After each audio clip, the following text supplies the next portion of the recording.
예,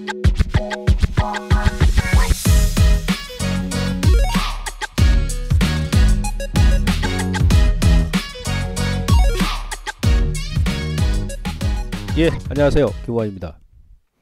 자, 주말에 미국 시장이 급반등에 일단 성공을 했습니다. 다행히도. 예, 그래서 나스닥을 일단 21선을 다시 한번 종가상으로 일단 살려놓고 마감했고, 다우 같은 경우는 이제 21선에서 저항을 받고 지금 윗꼬리가 나왔죠. 예, 근데 이제 지난주 그 4거래일 연속 음봉으로 밀리고 나서 까마귀 4마리 나왔죠. 다우 같은 경우는. 강한 그 양봉이 나왔기 때문에 1차적으로 일단 하방 경직은 좀 확보를 했다, 이렇게 좀 보시면 될 것 같고요. 반등의 요인은 애플 그 실적 발표가 제가 있다라고 그랬는데, 애플 실적이 괜찮게 나왔습니다. 그 아이폰 판매가 늘어나고 또 이제 중국에서의 그 매출이 예상보다 좋게 나왔습니다. 그래서 애플이 한 4% 넘게 급반등이 나왔고, 테슬라 같은 경우도 2주 연속 그 조정이 나오다가 4월달 중국에서 인도량이 좀 감소했습니다만은 모델 S하고 X에 대해서 이제 가격 인상 발표했습니다. 그래서 테슬라 주가당 5% 넘게 올랐고, 그 외에 이제 빅테크 관련 기업들, 뭐 엔비디아 같은 경우도 일단 반등에 성공했습니다. 아울러서 지난주에 그 미국 은행들이 그 지역 은행들이 주가가 많이 급락이 나왔지 않습니까? 뭐 50에서 거의 만 7, 80% 급락이 나왔었는데, JP 모간이 그 지역 은행들에 대해서 예금 인출이 우려보다는 나쁘지 않다, 그렇게 얘기를 했고요. 아울러서 그 지난주에 지역 은행들 사실과 많이 밀렸던 이유가 뭐냐면, 공매도 세력들이 실질적으로 이제 큰 악재도 아님에도 불구하고 뭐 예금 인출 우려라든지 뭐 이런 부분이죠. 예, 공매도에 의한 주가 하락이었다는 얘기죠. 그래서 공매도로 인한 그 과도한 매도로 인해서 지역 은행들도 밸류에이션 매력도가 좀 증가하고 있다, 그런 또 보고서가 나왔습니다. 제가 이제 방송에서도 이제 말씀드렸습니다만은, 이번 달이면 이제 미국의 지역 은행들 이슈는 이제 끝날 겁니다. 왜 그러냐면 지난번에 그 SVB라든지 그 다음에 그 퍼스트 리퍼블릭이 이제 거의 뭐 파산하다시피 했지 않습니까? 퍼스트 같은 경우는 이제 뭐 JP 모건에서 인수했죠. 예, 근데 그들 그 두 기업이 지역 은행주들 중에서 자산 규모가 가장 크단 말이에요. 예, SVB가 실리콘밸리뱅크가 한 2,300억 불 정도 되고, 그 다음에 그 퍼스트 리퍼블릭이 한 2,500억 달러 정도 되거든요. 예, 그래서 그 지역 은행 중에서는 가장 몸집이 큰 두 기업이 이미 파산 및 매각이 끝났기 때문에, 그 나머지 지난주에 많이 밀었던 웨스턴 얼라이언스라든지, 그리고 이제 코메리카 같은 경우도 자산 규모가 크진 않습니다. 그러니까 큰 두 공룡 기업이 먼저 파산 및 매각이 끝났기 때문에, 지난주에 지역 은행들 밀었던 것은 공매도 세력들이 공매도에 의한 주가 급락이었기 때문에, 아마 그 이번 달 말 정도 되면 아마 미국의 지역 은행 이슈도 일단락 되지 않겠나, 이렇게 이제 판단이 됩니다. 자, 아울러서 그 4월달 고용 보고서도 일단 괜찮게 나왔습니다. 그래서 뭐 세부적으로는 시간 관계상 제가 체크를 못 해드립니다만은, 전체 실업률 자체가 지난달 3월달 3.5%, 3.4% 낮아졌습니다. 그러니까 실질적으로 이제 미국의 이제 경기도나 우려감도 좀 있었는데, 아직까지는 미국의 고용 지표가 좀 견조하다, 예, 그런 기대 섞인 희망이 나오면서 양 시장 다 반등을 이끌었다, 이렇게 일단 보시면 됩니다. 이번 주에 물론 이제 그 소비자 물가지수 발표가 있습니다. 지난주에 이제 큰 이슈가 일단 마무리됐습니다만은, 이번 주 그 수요일 날이죠. 미국의 헤드라인 소비자 물가지수하고, 그다음에 근원 소비자 물가지수 발표가 있죠. 그다음에 그 다음 날 옵션 만기일이면서 MSCI 그 지수 분기 리뷰 결과 발표가 있다고 그랬습니다. 제가 지난주에 말씀드렸지 않습니까? 그래서 이제 여기 이제 편출 종목군들에 의해서 조금 변동성이 나올 수 있다. 그리고 소비자 물가지수가 지금 시장 예상치는 조금 낮아질 것으로 예상하고 있는데, 다시 한번 특히 이제 근원 소비자 물가지수가 시장 예상치보다 많이 낮아지지 않는다 그러면 미국 시장은 다시 또 원위치할 수 있기 때문에, 지난 시간에도 말씀드렸습니다만 이번 주까지는 여러분들께서 특히 좀 이제 코스닥 같은 경우는 좀 우선 보수적으로 좀 대응을 하자, 기존 전략들을 유지해 나가자, 이렇게 말씀드릴 수 있겠고요. 일단은 요건 내가 다음 시간에 다시 한번 또 설명을 드리겠습니다만은, 제 지난주 그 미스터 마켓 이토마토에서 그 2시에 생방송한 내용인데 여러분들 한번 VOD 한번 보세요. 지금 미국은 그 4월달 5월 현재까지 지금 끌어올린 게 지금 보시면은 이 3대 지수 보시면요. 나스닥이 가장 많이 올랐죠. 그다음에 S&P 그리고 이제 러셀 2000 지수는 지금 아직도 지금 바닥권입니다. 실질적으로 우리나라 이제 코스피 지수하고 우리나라 이제 코스피 지수를 보려면 사실은 이제 미국의 다우하고 나스닥을 보는 게 아니고 이 러셀 2000 지수하고 코스피하고 거의 동일하게 움직이거든요. 그 3월 초에 이제 지역 은행 문제가 불거지면서 2월 말까지는 동일하게 움직였어요. 나스닥, S&P, 다우, 러셀 2000 지수가. 근데 여기서 이제 러셀 2000 지수만 뚝 떨어지고 나서 S&P하고 나스닥 같은 경우는 오히려 올라갔죠. 이게 왜 그러냐면 지역 은행 문제가 불거지면서 이제 유동성 위기가 생기다 보니까 빅테크 관련 기업들이 현금이 많지 않습니까? 그죠? 그러다 보니까 이쪽으로 이제 자금이 쏠린 거예요. 그들 종목군들이 다들 아시겠습니다만 이제 그 팡 주식이다, 팡.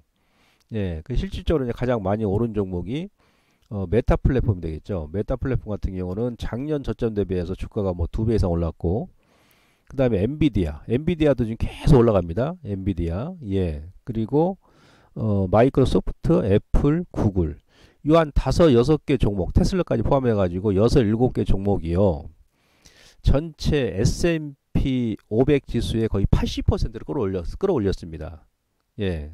그러니까 이제 그러니까 미국 같은 경우는 이 빅테크 관련 기업들이 시장을 다 끌고 올라가고 나머지 종목군들은 죽쓰고 있다는 얘기죠. 우리나라 같은 경우는 또 이제 반대로 2차 전지 관련 종목군들이 시장을 끌고 올라갔던 것이죠. 이렇게 이제 여러분들께서 이해를 하시면 되는데 문제는 뭐냐면 자, 애플과 마이크로소프트 지금 시가총액 비중이 S&P 전체 시가총액 대비 지금 14%를 차지하고 있습니다. 예, 그냥 그만큼 이제 많이 올랐다라는 또 얘기도 되겠죠. 예, 그러면서 요때 이제 한번 요건 지금 애플하고 마이크로소프트 미국의 전체 지금 시가총액 전 세계 1위가 애플입니다. 전 세계 1위가 애플, 2위가 마이크로소프트예요. 예. 미국 같은 경우는 요 두 종목만 안 빠지면 실질적으로 뭐 S&P 500이라든지 그다음에 나스닥 안 빠집니다. 아시겠죠? 네.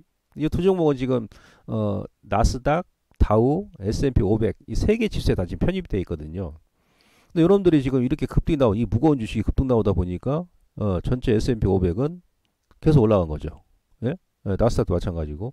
근데 얘네들이 지금 보면은 현재 그 S&P 500 지수 그 시총 대비해서 14%를 지금 차지하고 있거든요. 예. 그 2020년도부터 보게 되면 꼭 이 저항에서 한번 얻어맞았단 말이에요. 예? 2022년도에도 그랬었고 이번에 이제 지금 또 올라가지고 트렌드 요 하단에서 지금 V자 반등이 나오면서 1월 달부터 지금까지 계속 5개월 가까이 오르지 않습니까? 요 라인까지 왔다는 얘기죠. 이것은 또 한 번에 돌파를 못할 것이다. 왜? 실적 발표까지 일단 나왔기 때문에. 근데 이제 2분기부터는 뭐 2분기 실적은 일단 뭐 7월 달에 뚜껑 열어봐야 되겠습니다만은 그때까지는 전반적으로 예, 새로운 그 주가가 좀 치고 갈 수 있는 그런 모멘텀 없다는 얘기죠. 그래서 지금 이제 그 애플하고 마이크로소프트 같은 경우도 한번 걸릴 자리고, 자 이제 이걸 차트로 이제 보시면 구분해 가지고 이겁니다. 그 애플 같은 경우가 지금 저 역시도 이걸 한 번에 돌파는 안 할 줄 알았는데 이걸 돌파를 해버렸어요. 무슨 얘기냐면 이제 피보나치, 예, 피보나치 여기 지금 78.6이죠. 우리나라 코스닥이 제가 지난번에 차트 여러 번 보여드렸습니다만은 작년 고점 대비해서 피보나치 78.6에서 얻어맞은 거거든요. 이거 한 번에 돌파하는 게 거의 드물거든요. 예, 그래서 지난주 여기서 좀 흔들리다가 금요일날 실적 발표하고 나서 다시 한번 4% 넘게 급등이 나오면서 완전 돌파를 해버렸습니다. 애플 같은 경우가. 그러면서 2022년도 최고점까지 불과 얼마 안 남았습니다. 근데 이제 MS 마이크로소프트 같은 경우는 지난주에 딱 정확히 78.6%에서 딱 걸렸거든요. 그러니까 이제 애플 같은 경우도 좀 중기로 본다 그러면은 여기가 이제 주봉으로 봤을 때는 만약 이 최고점까지 간다 그러면은 쓰리봉이 나오는 그런 자리거든요. 그러니까 이번 주까지도 애플이 더 올릴지는 모르겠는데 보통 이제 이 돌파하고 나면 한번 이게 눌림을 줍니다. 기술적으로. 예, 눌림을 줘요.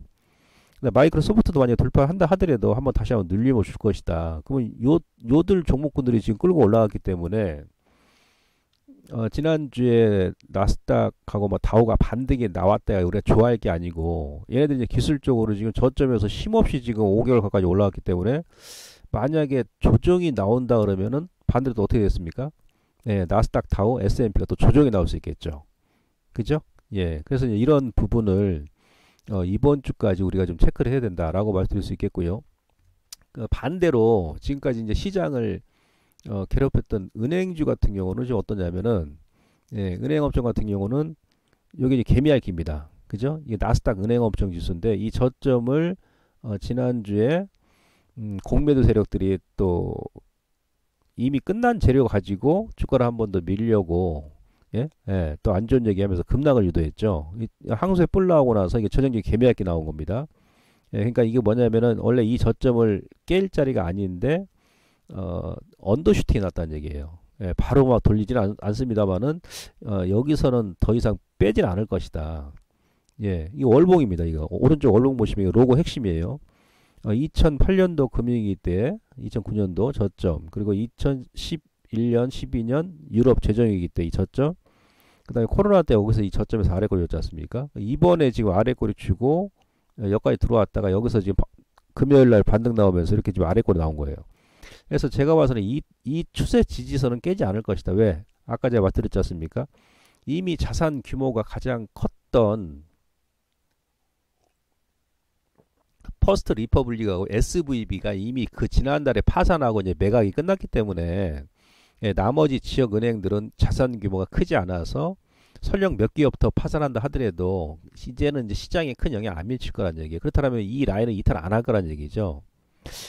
그러면은 아마도 이제 요건 이제 조금 이제 이번 달까지 가야 되겠습니다만은 이거 이번 달까지 아마 조정이 나올 겁니다. 이번 달 지나서는 이제 반대로 얘네들이 이제 반등이 나올 가능성이 높습니다. 이쪽에서 반등이 나오고 아까 시장을 주도했던 애플, 메타, 그죠? 뭐 엔비디아 이런 애들은 이제 장기적으로 지금 저항권에 있기 때문에 오히려 한 테프 이제 누를 가능성이 높다. 그래서 아마 이번 달 중순 지나면 우리 시장도 이러한 흐름을 좀 따라갈 수 있다. 그러니까 그동안 우리 시장한테 2차 전지가 좀 강했지 않습니까? 그러면 2차 전지는 좀 더 조정이 나오고 그동안 이제 못 올랐던 소위 얘기하면 못난이 주식이 있죠. 2차 전지는 멋쟁이 주식이었었고 지금까지 예, 못난이 그 제약바이오라든지 다음 시간에 제가 이제 그 차트도 보여드리겠습니다만은 예, 경기 민감이라든지 이런 종목군들이 이제 5월 중순 지나서는 움직일 가능성이 높기 때문에 여러분들께서 1차적으로 좀 참고를 하시고요. 자 이제 국내 시장으로 돌아와서 조금 뭐 빨리 나가도록 하겠습니다. 요거는 이제 거래 회전율이죠. 거래 회전율. 예, 요거 제목을 예. 자, 그 지난주에 이제 거래소는 제가 자꾸 여러분들께 말씀드립니다. 거래소 같은 경우는 그 만약에 이제 5월달 언제 조정이 이제 마무리될지 모르겠습니다만은 예, 설령 그 밑으로도 민다 하더라도 거래소는 이번 조정을 통해 가지고 예, 올 하반기까지 본다 그러면은 오히려 이제 저점 매수 구간이다 이렇게 먼저 말씀드릴 수 있겠고요. 코스닥이 문제인데 코스닥은 아직 저점이 나오는 게 아닙니다, 여러분들. 그래서 섣불르게 이제 물타기 하시면 안 되고 제가 이제 미리 말씀드립니다만은 지금 거래 회전율이 양시장 다 지금 크게 지금 감소를 하고 있거든요. 예, 거래 회전율이 여기서 이제 고점을 찍고 나서 지난주까지 보시면은 뚝 떨어져 버리죠, 거래 회전율이. 그죠? 예.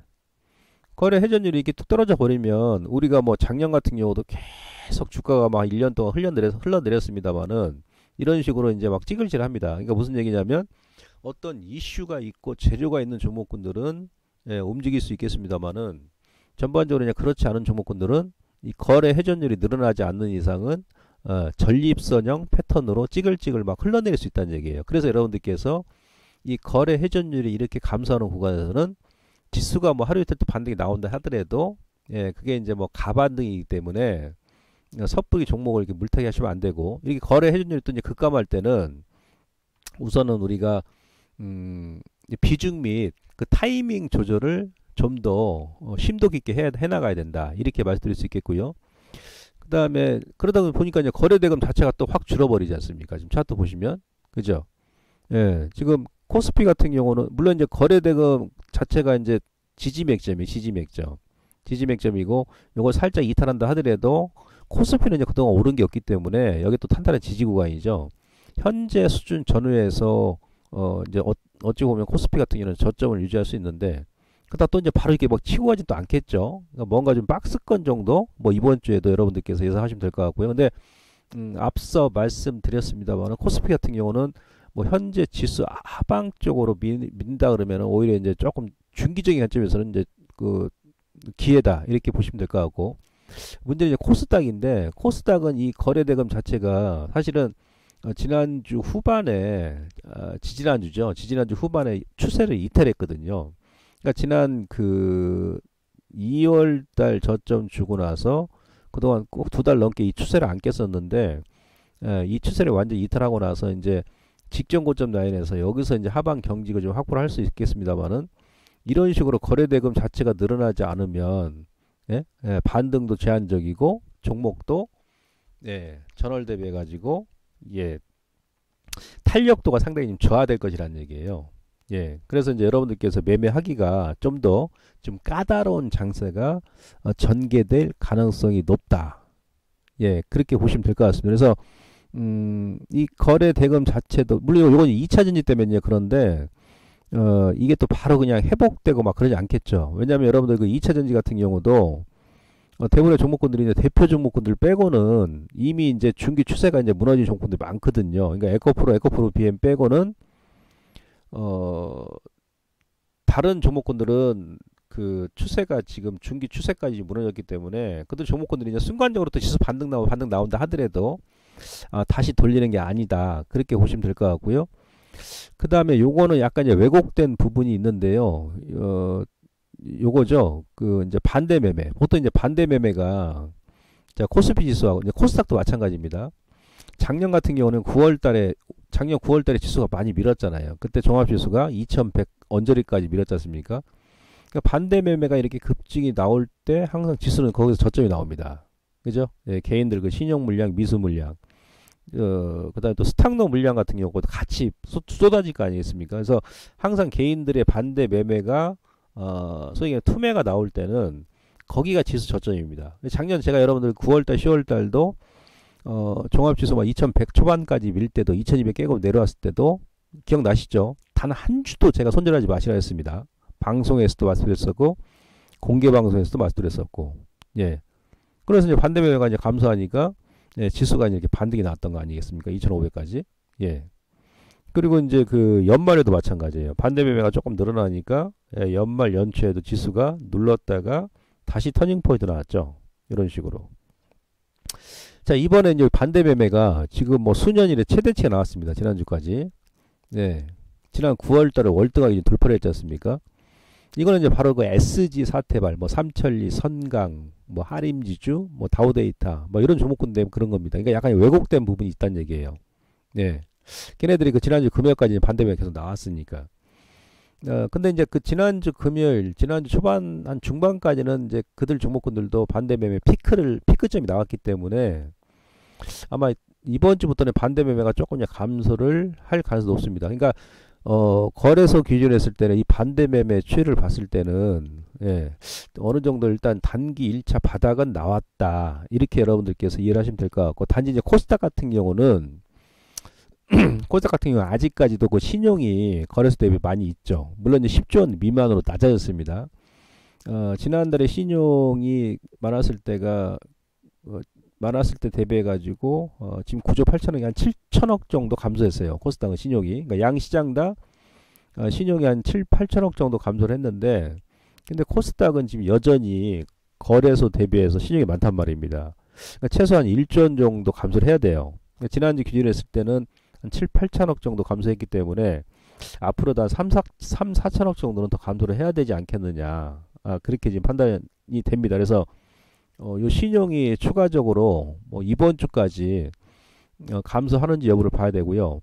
아울러서 지금 고객예탁금 같은 경우도 지난주에 뚝 떨어지죠. 그러니까 54조 원, 55조 원이 작년 고점이었는데 그 라인까지 근접을 했다가 지금 뚝 다시 또 떨어졌거든요. 그러니까 제가 봤을 때 고객예탁금도 뭐 이 트렌드를 다시 한번 고점을 돌파하고 막 그러지 않을 것 같습니다. 그러니까 예탁금이 늘어나지 않는다 그러면은 지수 자체도 제한적인 상승하고 그다음에 그 예탁금이 또 제한적으로 있기 때문에 종목군들도 이제 마치 이제 풍선 효과처럼 이쪽 누르면 또 이쪽 올라 2차 전지 누르면 또 제약바이오 올라가고 반도체 올라가고 또 2차 전지 반등이 나오면 제약바이오 반등 또 반도체 반등 뭐 이런 식으로 이번 달 말까지 추가적으로 지난달에 이어서 그런 흐름이 지금 전개될 가능성이 높기 때문에 일부 자금은 여러분들께서 좀 단기적으로 좀 대응하실 필요성이 있다. 이렇게 제가 더불어서 말씀드릴 수 있겠고요. 그리고 이제 그 기술적으로 지금 보시면요. 이제 기술적으로는 사실 그냥 지난주가 지지 맥점이었습니다. 이 거래소 같은 경우 12월 1월 달부터 이어져 왔던 3월 중순에 여기서 터닝 나왔죠. 이게 핵심 노고 차트입니다. 예. 지난주에 여기서 1차 저점이 주고 반등 주고 나서 약간 들린 쌍바닥 패턴을 만들고 일단 마감했잖아요. 만약에 이제 이 라인을 이탈한다 그러면 예, 종합지수가 2450, 뭐 2400까지 다시 한번 되밀릴 수 있어요. 그러니까 이후에는 여러분들께서 이 라인 지수가 이 라인을 이탈하면 안 됩니다. 그러니까 이거만 이탈한다 그러면 여러분들께서 단기적으로는 단기 물량을 일단 끊었다 다시 보셔야 되고 물론 이제 그 거래소는 약간 이제 하반기까지 본다 그러면 또 이제 여유 있는 물량은 눌림 주게 되면 여기 또 이제 2450 이하는 또 매수 구간입니다. 다시 또 올라갑니다. 예? 왜 그래요? 외인들이 계속 지금 매수를 하잖아요. 외인들이. 예? 외국인들. 물론 이제 삼성전자 위주로 이제 매수를 합니다만은 어쨌든 간에 외인들이 그 중대형주 위주로 좀 들어옵니다. 최근에는 이제 그 지난주에는 기관들이 거래소 좀 매도를 많이 했어요. 예. 기관 애들이 이제 매도한다는 얘기는 아직은 조금 더 묶어놓겠다는 얘기인데, 예. 근데 그동안 이제 외인들이 1월 달부터 우리 시장에서 한 9조 원 가까이 매수했기 때문에, 예. 좀 조정 이후에는 다시 한번, 예. 올라가는 그런 장이 나올 것이다. 뭐, 거래소는 이제 크게 문제는 없습니다. 예. 근데 이제 뭐냐면은 이제 코스닥이죠, 코스닥. 예. 코스닥이 수급이 변화가 없어요. 코스닥이. 예. 코스닥 보시면은, 코스닥도 기술적으로, 1월 3일날 저점, 예. 주고, 여기서 터닝 2차. 그 다음에 지난주에 이제 그 3월달 고점이면서 예, 이 추세선 중기 추세선 여기 지지 맥점 쫙 터닝 나왔지 않습니까? 그죠? 예, 코스닥도 마찬가지입니다. 이후에 그 지난주 저점이 있죠. 825가 일단 여기서 아래 거로 지금 반등이 나왔지 않습니까? 이 라인을 이탈하게 되면 거래소는 아까 이제 괜찮은데 이 코스닥은 이게 또 이제 뚝 떨어질 수 있단 말이에요. 왜 그러냐면 이 수급을 보세요. 수급. 예, 개인들이 지금도 막 이렇게 매수를 합니다. 예, 예. 그러니까 개인들이 실질적으로 어디서 많이 들어왔냐면 4월 17일날 있죠. 요때 제가 여러분들께 신용 조심하고 비중 및 타이밍 조심하시라고 했지 않습니까? 이때부터 거기가 이 자리거든요. 4월 17일, 19일이 고점이었으니까 거기서부터 이 개인들 지금 매수 들어온 거 보세요. 계속 매수합니다. 계속. 예? 요건 이제 2차 전지 쪽, 물론 다 절반 이상이 2차 전지입니다. 2차 전지 지금 물타기 하고 있다는 얘기, 물타기. 그러니까 다른 쪽도 손절해가지고 2차 전지 물타기 하고 있습니다. 예, 이래버리면 재미가 없어요, 수급적으로도. 근데 지금 외국인하고 기관들이 이게 들어와야 되거든. 근데 외국인하고 기관들은, 예, 지난주 5월 2일날 잠깐 매수했다가, 예, 이틀 연속 더 큰 금액을 지금 매도해버리잖아요. 그죠? 여러분들께서 외국인하고 기관이다 그러면 아니 개인들이 지금 이렇게 매수하고 예? 신용도 지금 그다지 많이 감소를 안 했는데 여기서 바로 이렇게 다시 또 쳐 올리겠습니까? 예? 멱살 잡고 끌어올리겠습니까? 그죠? 개인들이 여기서 다 지금 매수하고 들고 있는데 금액이나 작습니까? 예, 그래서 아직까지는 좀 더 시장을 지켜봐야 되고 좀 보수적인 관점에서 특히 이제 코스닥은 예? 비중 타이밍 조절해야 된다. 예. 이 수급이 받게 됩니다. 최소한 한 2, 3일 정도 뭐 외국인 기관 같이 포함해 가지고 하루에 뭐 2,000원 이상 3, 4일 정도 들어와줘야 됩니다. 최소한 1조 정도 매수를 해줘야 됩니다. 아시겠죠? 예, 이 부분은 여러분들께서 체크를 일단 하셔야 되고요. 기술적으로는 우선은 고점에서 제가 그랬지 않습니까? 뭐 거래소는 이제 크게 오른 게 없으니까 뭐 상관이 없어요, 사실은. 예. 거래소는 누르면 오히려 이제 매수 관점인데 일단은 고점에서 있죠. 예, 고점에서 이게 무너질 때 21선을 장대 음봉으로 이렇게 한 번에 그냥 깨버린 패턴은 한 번에 끝나는 조정 없습니다. 이해되시겠죠? 예. 거래소는 오른 게 없으니까 사실은 예. 어쨌든 일단 21선을 장악을 해줘. 21선을 코스닥도 마찬가지고 거래소도 일단 장악을 해주는 모양이 나와줘야 돼요. 예. 근데 지난주에 거래소 같은 경우는 21선까지 한번 이렇게 반등이 나왔잖아요. 다시 밀렸어도. 근데 이제 코스닥 같은 경우는 지난주에 반등이 나왔다 하더라도 21선 그 절반밖에 못 올랐다는 얘기죠. 21선. 예. 그래서 아마 21선까지 많이 또 주말에 이제 미국이 반등이 나왔고 주 초반 중반까지 강하다 그러면 21선까지 반등은 나올 수 있는데 거기 가면 다시 한번 또 얻어맞을 가능성이 있기 때문에 예? 예. 일단 21선 완전 장악하는 모양이 나와줘야 되고 그 다음에 장악한다 하더라도 다시 한번 밉니다. 한번. 예. 그때 이제 여러분들께서 이제 뭐 물타기를 하더라도 일단 21선 한번 장악하고 나서 대차 밀 때 예. 그때 하더라도 그때 하는 겁니다. 특히 코스닥 같은 경우 말씀드린 겁니다. 아시겠죠? 예. 그래서 일단 주중에 21선 돌파 여부를 확인하시고 코스닥은 그 돌파한다 하더라도 앞서 말씀드렸듯이 다시 한번 대밀릴 가능성이 있기 때문에 그 올라갈 때 따라가지 마시고 지금부터 예. 그리고 이제 하방 쪽으로는 825, 61선이면서 예, 지난 요 추세선 하단 지지 구간 예, 이 라인을 지지하는 여부를 보시고 이걸 만약 이탈해 버린다 그러면은 예, 그때는 또 여기서 이렇게 역연자로 꺾일 수도 있다라고 우리가 또 생각해야 돼요. 왜 그러냐면 이제 이격이 또 가지 않습니까? 그 다음에 기관화 외인들이 매수 안 들어온다 하면 그럴 수도 있기 때문에 예, 그래서 전체적인 전략은 지난주하고 동일하게 이번 주에도 그 비중비 타이밍 조절하시고 우선은 박스권 전략을 염두에 두시고 시장을 대응하자 이렇게 말씀드리면서 저는 주 중에 다시 한번 찾아뵙도록 하겠습니다. 고맙습니다.